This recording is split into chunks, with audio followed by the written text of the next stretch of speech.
السلام علیکم ورحمۃ اللہ وبرکاتہ۔ الحمد للہ رب العالمین والعاقبۃ للمتقین والصلاة والسلام علی سید الانبیاء والمرسلین وعلى آلہ وصحبہ وازواجہ وأہل بیتہ وعبادہ اجمعین دائما ابدا الی یوم الدین۔ بعد حمدی والسلام فاعوذ باللہ من الشیطان الرجیم، بسم اللہ الرحمن الرحیم۔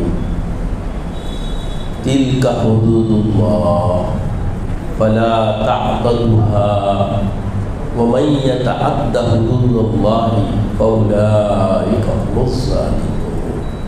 صدق الله العظيم وصدق رسوله النبي الأمين الكريم من الشاهدين والشاكرين۔ تمام تعریف اللہ رب العزت کے لیے سزاوار ہے، جو کل جہانوں کا مالک و ملجا ہے، جس کا کوئی ہمسر نہیں، جو قدیم ہے، ابد الآباد سے ہے اور ہمیشہ ہمیشہ رہنے والا ہے، کوئی اس کے مثل و مانند نہیں، وہ اپنی ذات میں یکتا و تنہا ہے، جو چاہتا ہے کر گزرتا ہے، اس کے اختیار کو کوئی روک نہیں سکتا، وہ قدیم ہے، ابد الآباد سے ہے اور ہمیشہ ہمیشہ رہنے والا ہے۔ میں گواہی دیتا ہوں کہ نہیں ہے کوئی معبود برحق لائق عبادت سوائے اللہ جل مجدہ کے، اور میں یہ بھی گواہی دیتا ہوں کہ محمد عربی صلی اللہ تعالیٰ علیہ وآلہ وسلم اللہ کے بندے اور خاص رسول ہیں۔ صلاۃ والسلام نازل ہو ہمارے آقا نامدار حضور تاجدار محمد عربی صلی اللہ علیہ وسلم پر، آپ کی آل پر، آپ کے اصحاب۔ عزیز اور بزرگوں، اللہ رب العزت کا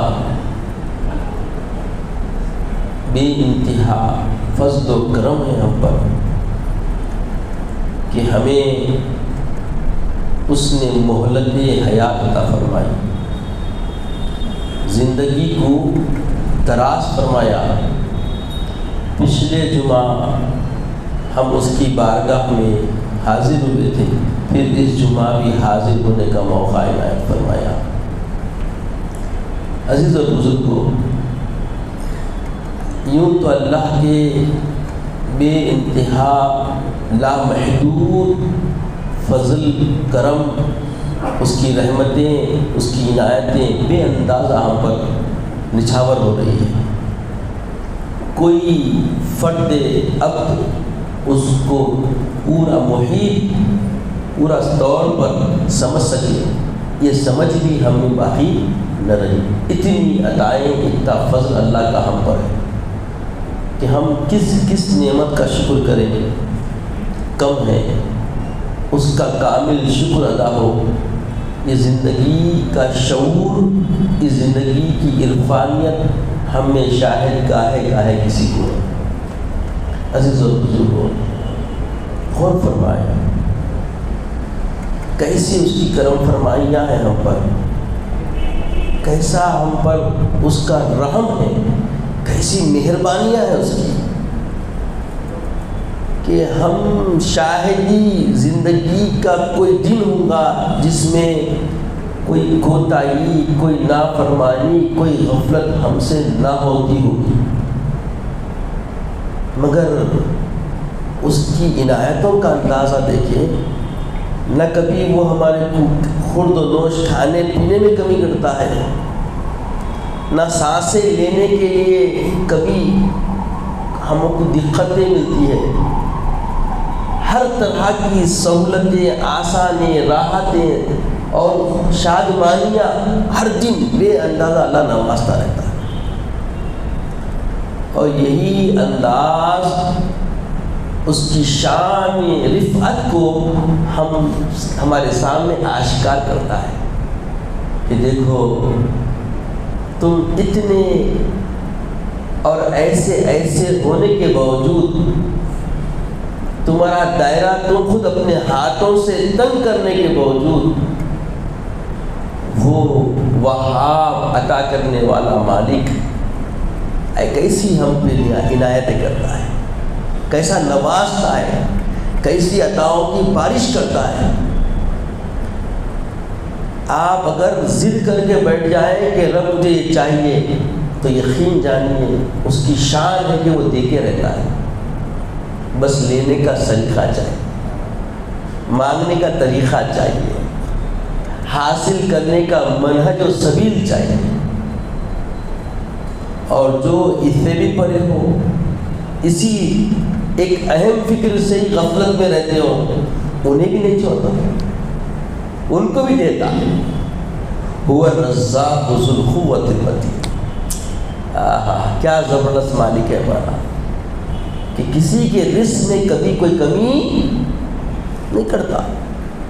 یہ مشرکین، یہ کفار، یہ یہود، یہ نصارہ کیا کر رہے ہیں؟ دیکھیے دنیا پوری ہر دن خدا کی مخلوق پہ ظالم ظلم کے پہاڑ پھوڑ رہی ہے، ہر دن خدا کی نافرمانی کا پورا بیڑا اٹھا کے چل رہی ہے، کوئی کسر باقی نہیں، مگر اس کے باوجود وہ اپنی رزاقیت کا معاملہ کبھی منقطع نہیں کرتا۔ یہی تو شان مالک۔ کلیہ قاعدہ کلیہ سب کے لیے بتا دیا، تل کا حدود اللہ، یہ اللہ کے حدود، فلا تعتدوها، جو اللہ کے مقررہ حدود ہیں کبھی فلا تعتدوها، بس تم اس سے تجاوز نہ کرنا، حد سے آگے نہیں بڑھنا، ان حدود کو پلانگنا نہیں۔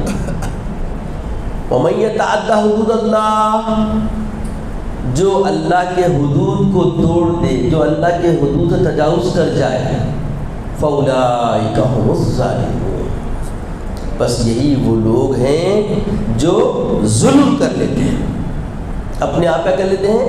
ظلم کر لیتے ہیں۔ اب جب ظلم کرنے والے ہو گئے تو ظالم کون؟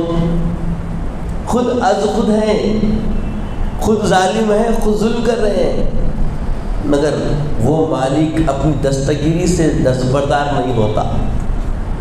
ایسوں کو بھی جو اپنے آپ سے ظالم بن کے ظلم کر لے رہے ہیں، ان کو بھی عفو درگزر فرماتا ہے، ان کو بھی مہلت دیتا ہے، ان کو بھی موقع عنایت فرماتا ہے، ان کو بھی چانس دیتا ہے کہ تبدیل ہو جاؤ، میرے بندے بن جاؤ، میرے ماننے والے بن جاؤ، میرے احکامات کی پابجائی کرو، میری نافرمانیوں سے باز آ جاؤ۔ مگر بندہ ہے کہ نافرمانیاں پورے کرتا ہے، فرما برداری کچھ نہیں کرتا ہے، ایسی غفلت میں پڑا ہوا ہے، اور بارہا اللہ وہ یہ موقع دیتا ہے، پھر فرماتا ہے جب ظلم کر لیا تو کیا چانس نہیں ہے؟ تو بولے اللہ تعالیٰ ایسوں کے لیے بھی چانس رکھا، تمام کے تمام گناہوں اللہ کرتا ہے یغفر، معاف فرما دیتا ہے، یغفر الذنوب جمیعا، اللہ تعالیٰ سارے گناہوں کو معاف فرماتا ہے، اور تسلی کے لیے اس سے پہلے فرماتا ہے لا تقنطوا من رحمت اللہ، اللہ کی رحمت سے مایوس نہ کرو، اللہ کی رحمت وسیع ہے، اتنی وسیع ہے کہ تمہارے جتنے گناہ ہیں، ان اللہ یغفر الذنوب جمیعا، بے شک اللہ سارے گناہوں کو معاف کر دیتا ہے۔ گناہ کرتے کرتے ظالم بن گئے، ظلم کرنے والے ہو گئے، تب بھی اللہ تعالیٰ اپنی مہربانیوں کو اور اپنی مہربانیوں کی نوازشات عطاؤں کو کھول کے بیان کر رہا ہے کہ بندے تو بندہ ہے، تیری بندگی کا معاملہ اس گری ہوئی حالت میں بھی آتا ہے، تو میری شان یہ ہے کہ ان اللہ یغفر الذنوب جمیعا، اور جب معاف کرتا ہے تو ایسی معافی نہیں، انہ هو الغفور الرحیم، اس کی شان یہ ہے اگر تیرے کو گرفت کر کے محدود کر کے پنشمنٹ کر دے تو میری شان کا تیرے کو اندازہ کیسے ہوگا؟ یہ ہے اللہ کی عرفانیت، یہ ہے اللہ کی رفعت۔ یہ صرف اللہ والوں کی رفاقتوں سے، اللہ والوں کی صحبتوں سے، اللہ والوں کی قربتوں سے، اللہ والوں کی ہم مجلس ہونے سے عطا ہوتی ہے۔ اس لیے اللہ والوں سے ملنا ہے۔ اللہ والے کون؟ یہ سب چیزوں سے نکلنے کی ہر دن کوشش میں لگے رہتے ہیں کہ کبھی اللہ کے حدود ہم سے پلانگے نہ جائیں، اپنے آپ کو اللہ کے حدود کے دائرے میں رکھ کے زندگی بسر کریں۔ یہ اللہ والے ہیں۔ اس لیے اللہ والوں کی قربتوں کو کیا بتایا گیا؟ اگر کوئی ایک ایسا عالم دین ہے، صالح ہے، مطیع و فرما بردار ہے، شریعت مطہرہ کا پابند ہے، تو ایسے عالم کی ایک لمحے کی صحبت 40 سال ریاضت کرنے والے عابد سے بھی بہتر ہے۔ اب اندازہ کیجئے جتنا وقت ہم نشین ہوتے ہیں، ہم مجلس ہوتے ہیں، رفاقت میں رہتے ہیں، کچھ نہ کچھ اس کے محبوب کی اداؤں کی سرانہ ہو جاتی ہے، اس کے حبیب پاک علیہ الصلوۃ والسلام کے جو ادائیں ہیں ان کی عرفانیت، ان کی معلومات ہو جاتی ہے اور اس کو سمونے اختیار کرنے کی طبیعت بن جاتی ہے۔ اس لیے کچھ لمحے کی صحبت بھی اگر علماء راسخین کی نصیب ہو جائے تو بولیے بے ریا 40 سال عابد کی عبادت سے بھی وہ لمحہ زندگانی کیا ہے؟ بہتر ہے، خیر ہے۔ کیونکہ اللہ والوں کا معاملہ کیا ہے؟ بہت بڑا ہے، وہ لمحے میں بھی غفلت آنے نہیں دیتے۔ اللہ رب العزت فرماتا ہے کہ حضرت یونس کا واقعہ میں نے پچھلے جمعہ رکھا تھا۔ کیا ہوا تھا یونس علیہ السلام سے؟ حضرت سیدنا یونس علیہ نبینا علیہ السلام کوئی گناہ گار نہیں تھے، مگر یاد رکھیں جتنا مقام اللہ کی قربت بندگی میں پروان چڑھتا ہے، اللہ کا جتنا تقرب بندہ حاصل کرتا ہے، ویسے ہی اس کی خطائیں بھی باریکیوں میں آ جاتی ہیں، اس کی چھوٹی سی غفلت بھی بڑے غلطیوں سے بھی زیادہ شمار کرنے کا معاملہ بن جاتا ہے۔ حضرت سیدنا یونس علیہ السلام کیا کیے تھے؟ محنت کیے، مشقت کیے، دعوتیں دیتے رہے، سال ہر سال گزر گئے۔ اس کے بعد قوم کی ابتری، قوم کی لاؤبالی پن، قوم کا ظلم و زیادتی بڑھتی گئی، آخر میں ان کے لیے بددعا کر دی، اور بددعا کرتے جیسے ہی اللہ تعالیٰ کی طرف سے تسلط ہونے لگے، بادل آنے لگے، سمجھ گئے کہ اب عذاب شروع ہونے والا ہے، اندازہ ہو گیا، تو بغیر رب کے اذن اور بغیر اللہ تعالیٰ کے پیغام ملے کہ وہی آئے گئے کہ یہاں سے نکل گئے۔ بس وہ لمحے اللہ نے گرفت کر لیا اور حضرت یونس کو ایسی جگہ پہنچا دیے جہاں عام آدمی زندگی بسر نہیں کر سکتا، زندگی کی بقائی نہیں ہے، زندگی کوئی جی نہیں سکتا، دنیا کی بدبو غلیظ گندگی اندر بھری ہوئی ہے، سارا جسم تقریباً سڑ چکا، ایسی حالت میں اندھیری تاریکی کیسی افزل کہ پیٹ کے اندر کیا حال ہوتا سوچے، وہ بھی حیات مچھلی ہے، وہ ہیتان ایسی مچھلی، اس کی کیا ہے، اس کے اندر آواز ہوئی لا الہ الا انت سبحانک انی کنت من الظالمین۔ اللہ فنادا، جب پکارے، کیا پکارے؟ لا الہ الا انت سبحانک انی کنت من الظالمین۔ تو رب کریم فوری ان کے اوپر کرم فرما دیا، اور نہ صرف ننجینا بالمؤمنین فرمایا، نہ صرف حضرت یونس پہ کرم فرما دیا، اب یونس جیسی عادات اپنا کر یونس کے جیسے جو بھی مصیبتوں میں آواز دے گا، اللہ ہر مومن بندے کو ایسے نجات دے گا۔ ننجینا بالمومنین، اللہ کا وعدہ ہو گیا۔ جب بھی مومن بندہ ایسی گہری صحبتوں میں آنے کے بعد پکارے گا تو اللہ کا یہ وعدہ ہے کہ اس طرح مومنین بندوں کو، لفظ شک لگا دیا، مومنین بندوں کو اللہ نجات عطا فرمائے۔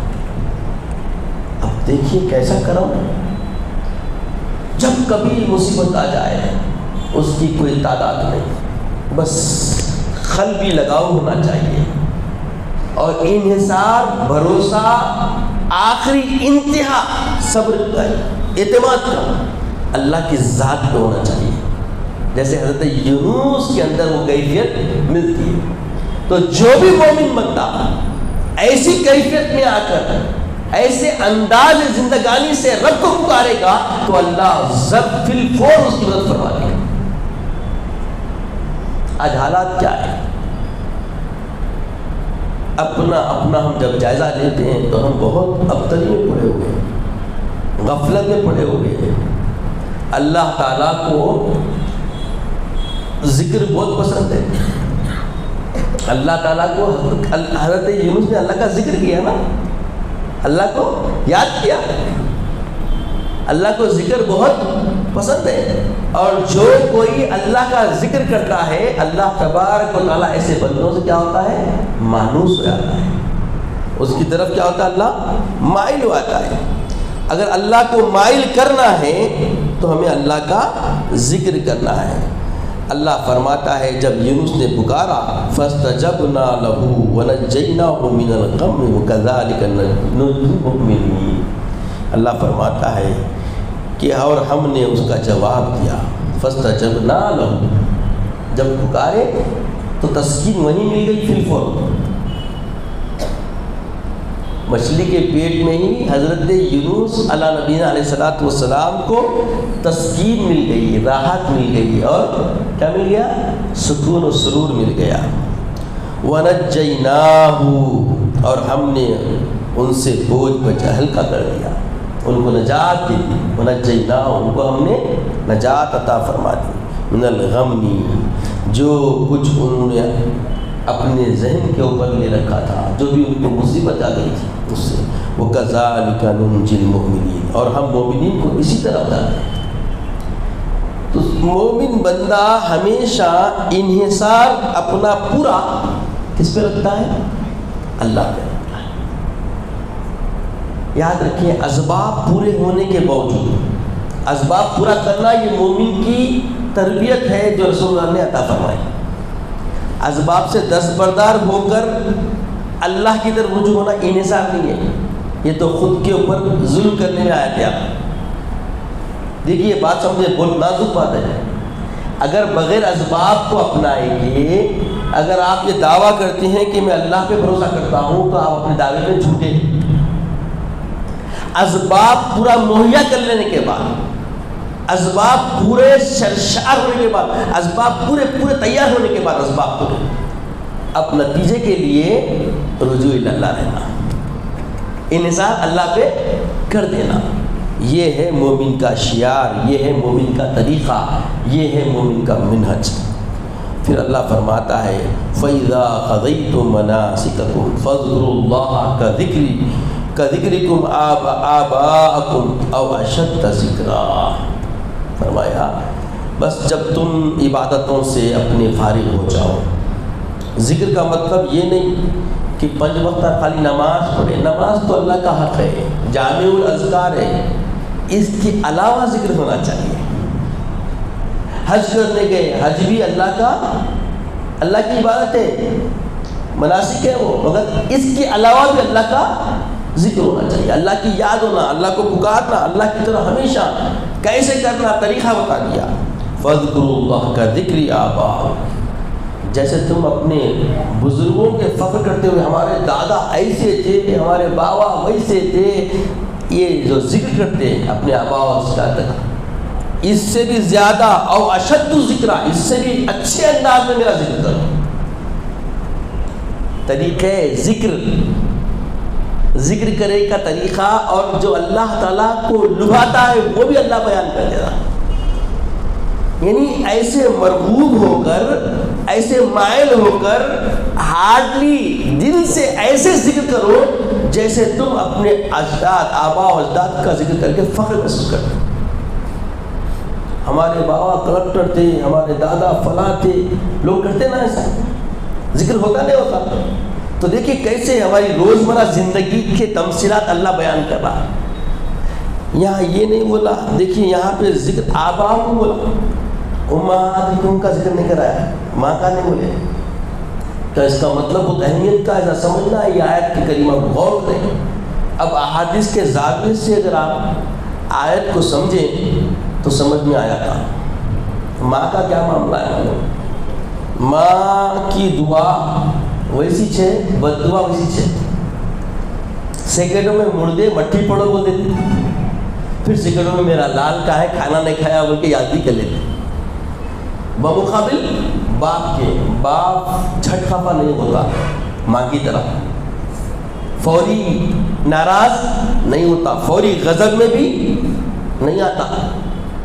اس کا مادہ ذرا الگ ہے. جیسے قرآن بولتا الرجال قوامون علی النساء، اللہ نے مرد کو فوقیت دی عورتوں پر. تو یہ فوقیت کا مطلب دنیا کچھ اور سمجھ گئی.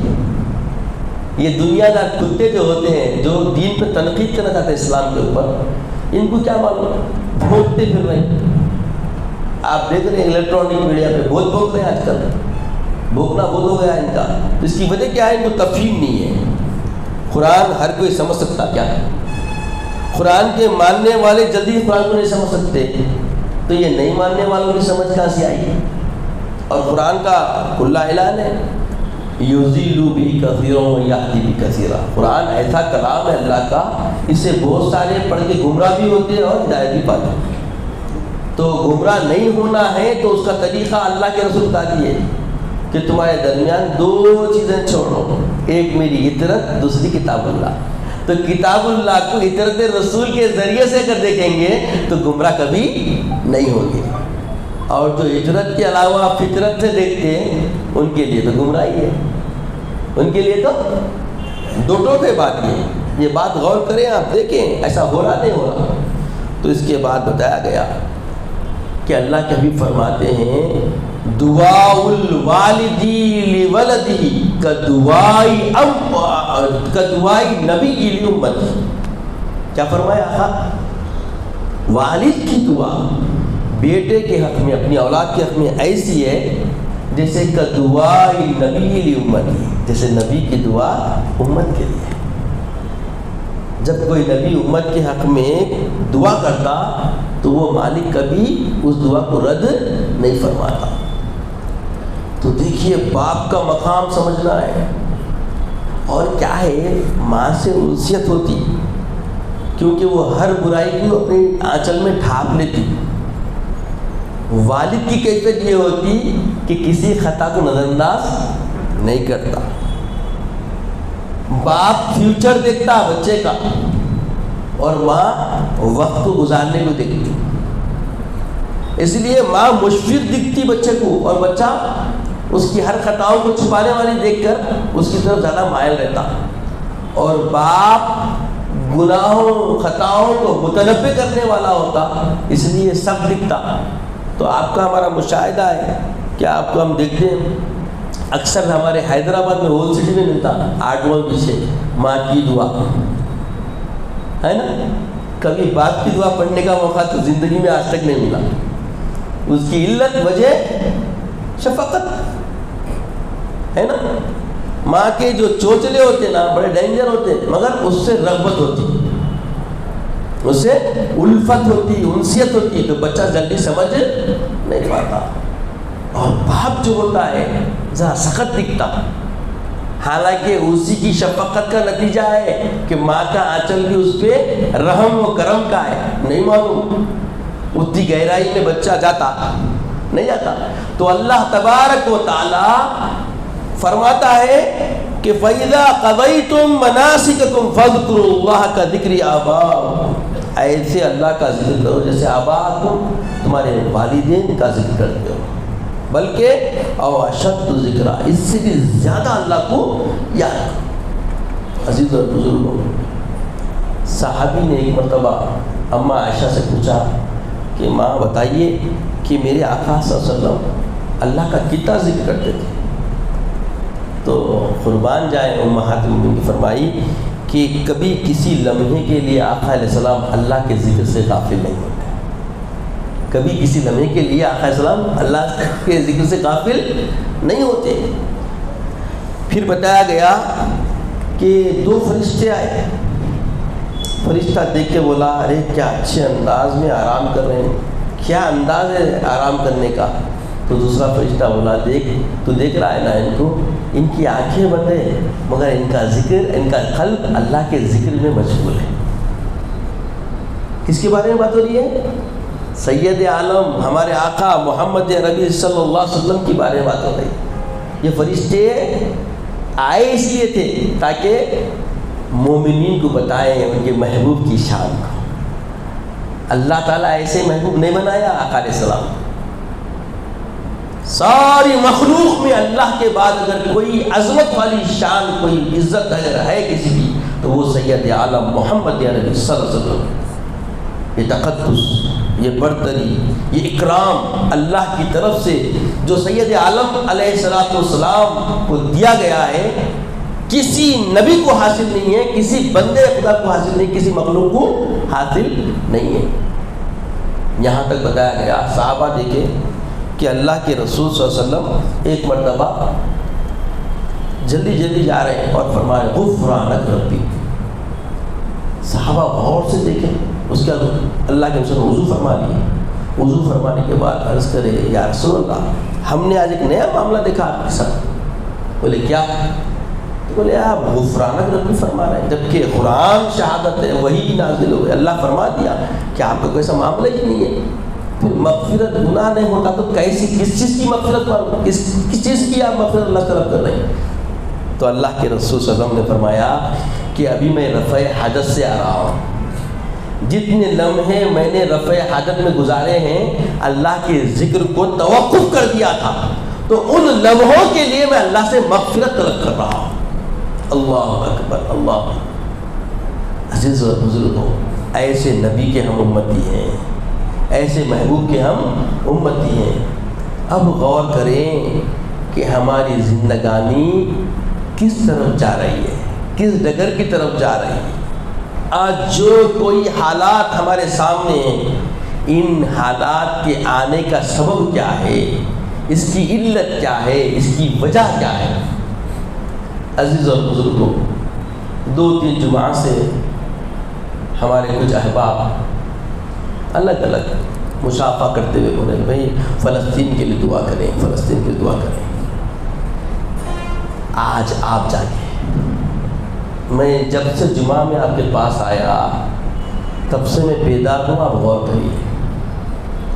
آپ یہ حالات پورے بگڑنے کے بعد، دنیا کے سامنے آنے کے بعد آپ سوچ رہے ہیں وہاں ہر دن ان پہ ظلم ہو رہا تھا، ہر دن میں کئی لاشیں ہوتی تھی مگر کوئی انٹرنیشنل نیوز نہیں بنتی تھی، آپ کے گوئی گزار نہیں ہوتی تھی۔ یہ ہم کو ہمارے اساتذہ نے سکھایا۔ ہمارے استاد محترم حضرت العلامہ مولانا عبداللہ قریشی ازہری نور اللہ برکتہ، جو جامع نظامیہ کے نائب شیخ الجامعہ بھی تھے اور خطیب مکہ مسجد، یہ ان کی صحبتوں کا اثر ہے، ان کی رفاقتوں کا اثر ہے کہ وہ ان کو بیدار رکھے۔ چیچینیا ہو، چاہے وہ سیریا ہو، چاہے لبنان ہو، آپ لوگ بہت دیر کے بعد دیکھتے ہیں مگر اللہ والوں کی نظر ہر رات سارے خطے مسلمانیت و مومنین کی طرف توجہ ہوتی ہے، اور وہ ان کا حصار بھی لیتے ہیں، ان کی کیفیت سے بھی آگاہ ہوتے ہیں اور رجوع ہو کر بارگاہ رسالت میں پیش کرتے ہیں اور اللہ کی بارگاہ میں پہنچاتے ہیں۔ قضا کے فیصلے رب فرماتا ہے، قضا کے فیصلے رب فرماتا ہے۔ تو عزیز و بزرگوں، ہمیں ایسا بننا چاہیے، ہمیں ہمیشہ دل میں صرف اپنی ذات کی دھڑکن نہیں ہونی چاہیے، خود کے لیے دھڑکنا یہ تو زندگی نہیں ہے، اپنے بھائیوں کے لیے، اپنے رفقا کے لیے، اپنے مومن برادران کے لیے بھی دل میں دھڑکن محسوس ہونی چاہیے، اور دعا ایسی ہونا سمجھ نہیں آنا، اور جب الفاظ عربی ہو تو دیکھیں آپ سمجھ میں آتے، جو سمجھ گئے وہ لوگ تو آمین بولیں گے، اور آپ کے پاس مسجد میں وقت بھی تنگ ہوتا، اگر لمبی دعا لے کے بیٹھ گیا 10 جنوں کی خواہش دعا کرنے کی ہے، میں اس کے منافی نہیں ہوں، میں موافق ہوں، متفق ہوں، میں خود میرے اندر بھی چاہ ہے، چونکہ دھڑکن ہے یہ ملی ہے، مگر وقت بھی تو ہے نا، پابندی بھی تو ہے نا،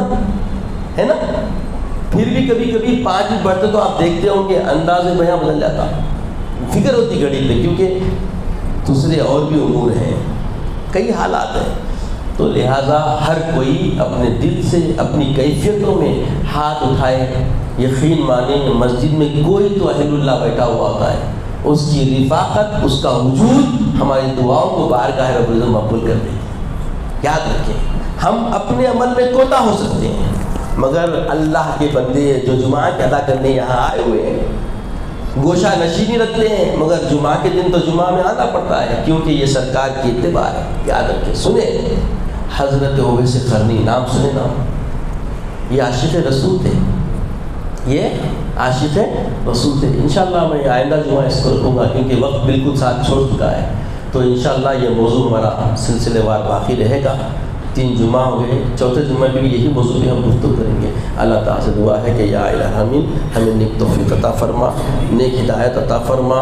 اے باری الہ، اے مالک، اے وہاب، اے حنان، اے منان، اے دیان، ہمارے دل کی گہرائیوں میں جو ہمارے مومن بھائیوں کے لیے درد سمایا ہوا ہے، اس کی عرفان میں رکھنے والے عالم الغیب ہمارے لیے سرور و سکون و تسکین عطا فرما، اور ہمارے بھائیوں کی حفاظت فرما، ان کی غیبی مدد فرما۔ اے باری الہ، جیسے تو نے ہمارے آقا علیہ السلام کے وجود میں مومنین پہ رحم فرمایا کرتا تھا، مولا تجھے تیرے حبیب کا واسطہ، ان کی آل کا واسطہ ایسا رحم اس وقت مسلمانوں پہ نازل فرما، ہر جگہ مسلمانوں کی حفاظت فرما، جہاں جہاں مسلمان مظلوم ہے مولا ان کو ظلم سے نجات عطا فرما، مولا ایمان اسلام کو، مومنین کو، ایمان والوں کو برتری و فوقیت عطا فرما، مولا تیرے حبیب پاک علیہ السلام کی پیشن گوئیاں ہیں مولا ان پیشن گوئیوں کو سمجھنے اور اس پر اعتماد رکھنے کی توفیق و ہمت عطا فرما، ایمان میں جلا عطا فرما، مولا ہمارے گناہوں کی تلافی فرما، مولا ہمیں معاف فرما دے، ہماری مغفرت فرما دے، مولا ہمیں اپنے بندوں کے لیے انتخاب فرما لے، اپنی بندگی کے لیے ہمیں منتخب فرما دے، مولا تیری بندگی کی راہ ہمارے لیے آسان فرما دے، جیسے صحابہ نے حبیب پاک کی رفاقت میں تجھ کو پہچانا ہے، تیری رفاقت حاصل کیے، مولا وہ رفاقت ہمیں عطا فرما دے، ہمارے سینے شرح فرما دے، مولا ہمیں نیک توفیق عطا فرما، نیک ہدایت عطا فرما، عزت کی اسلام کی زندگی عطا فرما، خاتمہ بالخیر فرما، وقت نزا کلمہ طیبہ عطا فرما، فلسطین کے مسلمانوں کی حفاظت فرما، ان کی غیبی مدد فرما، ان کی غیبی مدد فرما، ان کی غیبی مدد فرما، ان کو برتری عطا فرما، ان کو فوقیت عطا فرما، یہود و نصارہ کو نیست و نابود فرما، یہود و نصارہ کو نیست و نابود فرما، مولا ان کی تقیہ پسندی سے ہمیں آگاہی عطا فرما، ان کی تقیہ پسندی سے ہمیں آگاہی عطا فرما، مولا ظالمین کے ظلم سے نجات عطا فرما، مولا ظالمین کے ظلم سے نجات عطا فرما، عزت کی اسلام کی زندگی عطا فرما، خاتمہ بالخیر فرما، وقت نزا کلمہ طیبہ عطا فرما، مولا خاص کر مولا اس مسجد میں اس آواز کو پہنچانے کے لیے اس اعلی صوت کے انتظام میں جو لوگ دامے درہم سخن شامل ہیں مولا ان کی زندگیوں میں برکت عطا فرما، ان کی کمائیوں میں برکت عطا فرما، مولا ان کو راحت تسکین زندگی عطا فرما، 2 جہاں کی کامیابی و کامرانی عطا فرما، ان کی آل اولاد کو صالحیت کی توفیق عطا فرما، وصلی اللہ تعالی علی خیر خلقہ ونور عرشہ محمد مبارک وسلم والحمد للہ رب العالمین۔